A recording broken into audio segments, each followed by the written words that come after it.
My name is Mia Yates. I'm 23 years old and work from home.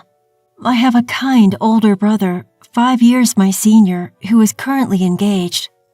His fiancée is named Natalie and she's 26 years old.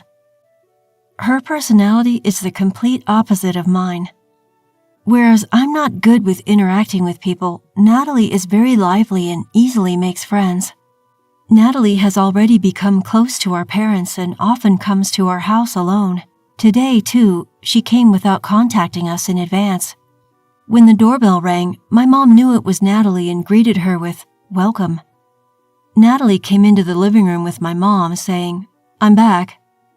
Then she looked at me with a baffled expression. "Mia, you're still at home?" She spoke without even greeting me. I replied, "I'm working from home," to which she retorted, "Enough with that, you need to get a job."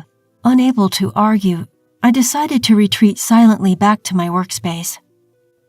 My room is a soundproof room, added to our existing house. I received permission from my parents and designated the layout myself. It's my favorite place.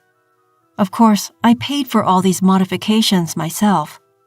This room is my castle, so I keep it locked and don't let anyone in. To enter, one must unlock the soundproof door and open another door inside. As soon as I entered, I vented my frustrations, exclaiming, "I told her I'm working! Why does she make me repeat myself?" Since I couldn't say it directly to Natalie. Shouting until I felt relieved helped me to forget the unpleasantness. Around lunchtime, a small light bulb that serves as my bell in my room started to blink. Thinking it's probably time for lunch, I left my room and headed to the living room where lunch was already prepared at the dining table. My mom said, "Let's have lunch together," so I sat down at my usual spot, only to find Natalie sitting across from me looking displeased. "You get hungry even though you don't work. Don't you ever think about making your father and mother feel at ease? You're just like a parasite." I silently kept my head down and listened to Natalie's words. Once my parents sat at the table and said grace, I also said grace and started eating. Natalie seemed unhappy with my parents, who didn't scold me even though I didn't work. "Your father and mother are too lenient with you, Mia. I can't feel secure about marrying into this family if this continues." She continued eating her lunch angrily. My parents smiled and said, "Don't worry, just marry into our family." But Natalie didn't seem satisfied and continued to express her concerns to them. "I can't be reassured. What happens if you two can't take care of Mia anymore? Do you expect me or my future children to look after her?" She assumed I'd be a shut-in for life, leeching off others, so I stopped eating and hung my head low, mentally contradicting her claims. Seeing this, my mother told Natalie, "Mia does work, you know. Don't worry." But Natalie wouldn't stop. At 23, look at her appearance. Braided hair, thick glasses, and always wearing sweats. Who would believe she's working, looking like this? Frustrated, I countered in a soft voice. Appearance has nothing to do with work. This seemed to upset her even more, and she grew angrier. "Well, what kind of job do you do then? Say it," she demanded, glaring at me. I became so scared that I couldn't say anything. It was my mother who answered for me. "Only our family knows about Mia's job. I'm sorry, but we can't discuss it right now." Hearing this, Natalie stood up and stormed off, saying, "So I'm not in this family? Is that it?" I apologized to my parents for causing such a scene. My father reassured me. "Don't worry about it, Mia. Just do what you love," he said with a smile. I lightened my heart and I decided to continue with dinner. Over the meal, I proposed, "After my brother's wedding, I'll make sure I can tell Natalie about my job." My parents seemed to agree and their expressions eased up, saying, "That might be a good idea." After lunch, I started working again once the cleanup was done. In the evening, as usual, I went grocery shopping with my mom while my father tended to the vegetables in our garden, watering and preparing for harvest. When my mom and I returned from the supermarket, we found Natalie in tears in the living room, with my father seated beside her. Worried, my mom asked, "Natalie, what's the matter? Why are you crying so much?" Natalie clung to my mother and sobbed even harder, unable to speak. Seeing the troubled look on my father's face, I asked him what had happened. "I heard a loud noise from inside the house when I was in the garden. I rushed toward the sound." He trailed off, pointing to a crowbar and hammer lying on the table. Instantly, I realized it's my room and ran towards it. When I arrived at the front of my room, the door was badly damaged, as if someone had tried to force it open with a crowbar and a hammer. I was frozen in place, a mix of shock and fear gripping me. Then my father contacted my brother who lived in the company dormitory. Seemed that my brother promised to rush over after his work, so I told my father, "I'll stay in my room until my brother arrives," and decided to calm down in my room. After settling down in my room, I called my company and was able to get permission to inform my future sister-in-law, who would soon become part of our family, about the nature of my job after their marriage. Seeing the room light flicker, I figured my brother had arrived. When I left my room, I was surprised to see my brother already at the door and let out a gasp. With an apology, "Sorry to startle you," my brother said, not looking at me but at the door. I imagined he must have been shocked by what Natalie had done. When I told him, "Don't worry about it, I'll replace it myself," he responded, "No, that won't do. Natalie will compensate for this." Taking my hand, my brother led me to the living room where Natalie and my parents were. As soon as we entered, he addressed Natalie. "I had no idea you were capable of such violence." Everyone stared at my rarely angered brother. He demanded, "Apologize to Mia properly and compensate for the door." Natalie began to apologize tearfully to my brother, saying, I'm sorry, but my brother snapped, "The apology is not for me," and glared at her fiercely. I told my brother it's okay now, but my brother didn't take his eyes off Natalie. Natalie turned to me, knelt down, and apologized. "I won't do something like this again. I will compensate for it." I accepted her apology and decided to put the incident behind me. But I wanted to know why this had happened, so I asked Natalie. She replied, "I thought if I didn't have a place to hide, I would have to work." Hearing this, I wondered whether I should tell her about the nature of my job before the wedding, which troubled me. However, it would go against company policy, so I decided not to say anything for now. Tense atmosphere between my brother and Natalie bothered me, so I brought out 2 live concert tickets from my room and handed one to each of them. Looking at the tickets, Natalie exclaimed, "These are for Aim's concert," and turned bright red with excitement. She turned to my brother and said, "Let's go." Her face was filled with joy. My brother asked me, "Are you sure? These are hard to get." When I replied, "I happened to get them. You can use them as a peace offering if you'd like." My brother also looked delighted. Seeing them so happy made me feel joyous too. From there, the good vibes returned as before. Everyone was able to forget about the damaged door and enjoy their meal. On the day of the live concert, while I was out, it appears that Natalie had excitedly visited my house to express her gratitude to me. Since I, who is usually home, wasn't there, Natalie seemed to say to my parents, "Enjoy." Finally, Mia has decided to work outside, and it was a great day. The concert was great, and since Mia decided to start working, I'm happy, before she left. After the concert, I received a call from my brother who had separated from Natalie due to a company drinking party. My brother was thrilled, saying, "The concert was great," and continued that Natalie is actually a huge fan of AIM and has always mentioned not being able to secure the once-in-a-year concert tickets. He also mentioned that she was extremely excited to have been able to see AIM, her longtime wish, at the concert. On the way home, she seemed to have returned happily, saying, "She was adorable, she was beautiful, and her songs and lyrics were amazing." When I said, "I'm glad we made up," my brother replied, "The soundproof door we paid for as compensation cost $7,000, it seems. to which I responded, "That sounds about right." He was taken aback and exclaimed, "That's expensive." I explained to him that since it was a soundproof room I put a lot of effort into, all the components were pricey, which surprised him even more. Natalie was said to have mentioned, "The $7,000 expense hurt, but the concert made up for it." As for me, the door will be fixed, and since my brother and his friends are getting along, I felt really good about giving the ticket. However, Natalie, who still doesn't understand my work-from-home job, thought I started working outside after the concert and was happy. The moment she realized her mistake, she started calling and visiting my house daily, telling me to get a job.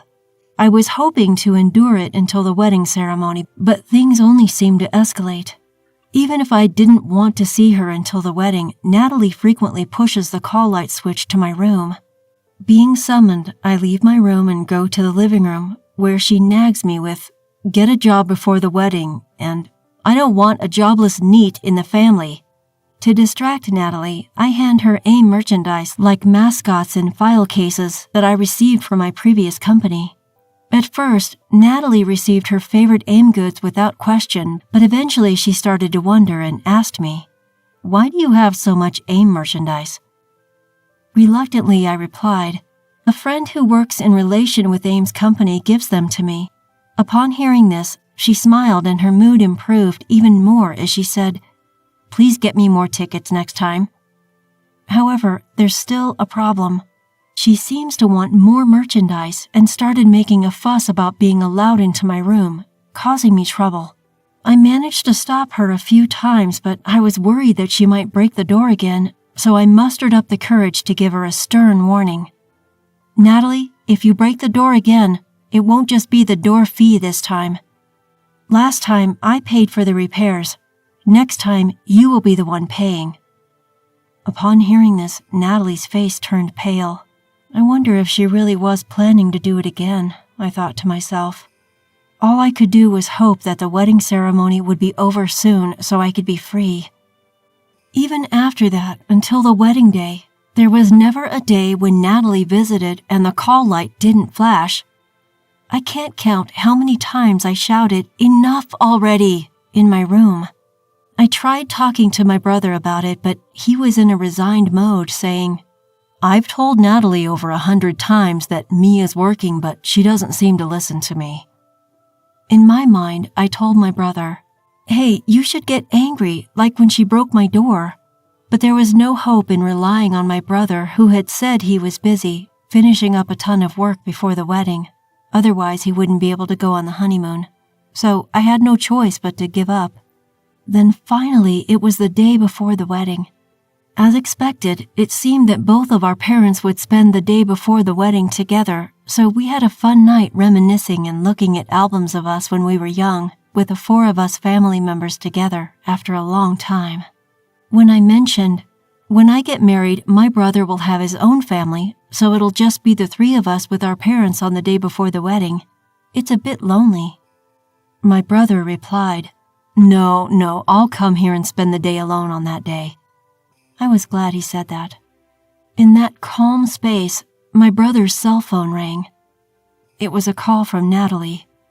When my brother answered the phone, it seemed she asked to speak with me, and he handed me the phone, saying, "Natalie wants to talk to you." When I answered the phone, she said, "Hey, something's up with AIM. She's making a big announcement tomorrow. Ask your friend who gives you the merchandise what it's about. What if she's quitting or going on hiatus?" Apparently, AIM's agency had announced on social media that there would be a major announcement tomorrow. I didn't want to be disturbed during my relaxing time with my family, so I said, "I don't know," and hung up the phone. Brother seemed to feel the same way and turned off his cell phone. When our father said, "We have to get up early tomorrow, let's go to bed now," my brother began to bow deeply and said, "Father, Mother, thank you for taking care of me so long. From now on, I will be happy with Natalie." Mom quickly responded, "That's what women do when they get married." When my brother said, "Really?" Our family ended the night before the wedding with a big laugh.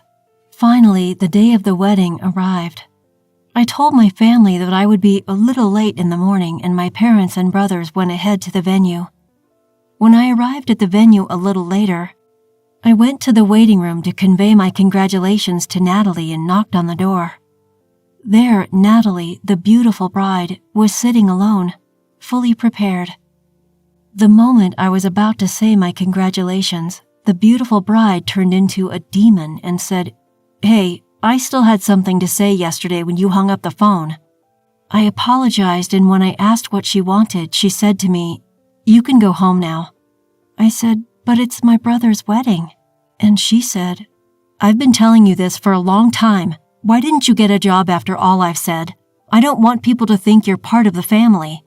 And I tried to say, "But..."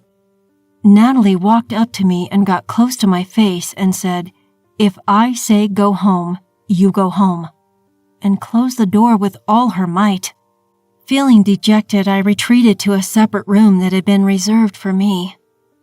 There, I had my makeup and hair done by professionals and changed into the cocktail dress I had bought for the wedding, preparing for my brother's wedding that I would not be attending. In the midst of this, I received a call from my parents. I explained the situation to them, assuring them that although I wouldn't be at the ceremony, I still intended to celebrate. Then, the wedding ceremony that I was absent from began. I decided to watch the event on the venue's monitor to get a sense of being there. There was a moment when my brother looked for me and I nearly broke down in tears. But I told myself, it's a day for celebration, not tears, and continued to watch and bless the event. After the entertainment was over, the female MC said, "We have a celebration video for the stars of today's show. Please look at the monitor." The room darkened and a video started playing on the monitor. The room erupted in screams of delight. The image on the screen was of Aim, whom Natalie loved so much, and then shared a congratulatory message. Yes, in truth, I am Aim. Congratulations on your marriage, brother and Natalie. Natalie looked surprised and turned to my brother.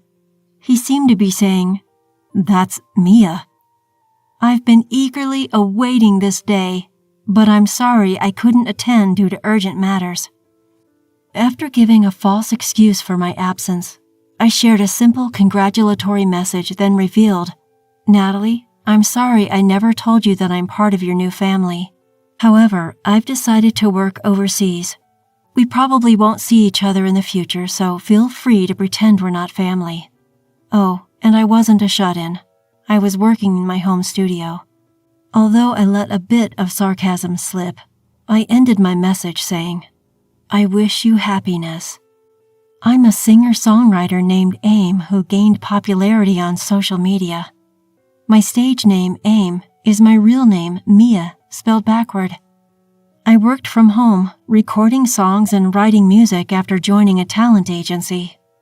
When the lights came back on, all eyes were on Natalie. She was as pale as a ghost and looked utterly dumbfounded. Once my job was done, I left the venue with the hair and makeup artists and other staff. Later on, my brother called. Apparently, after we left, Natalie was supposed to thank the guests and see them off, but instead, she was running around the venue looking for me. When she found I had already left, she broke down crying in front of the folding screen. What's more, I heard from friends that she's now known as the bride who isn't considered family by Aim, and my speech from the wedding has gone viral on social media. I heard she regrets what she did and can't even go out in her neighborhood anymore.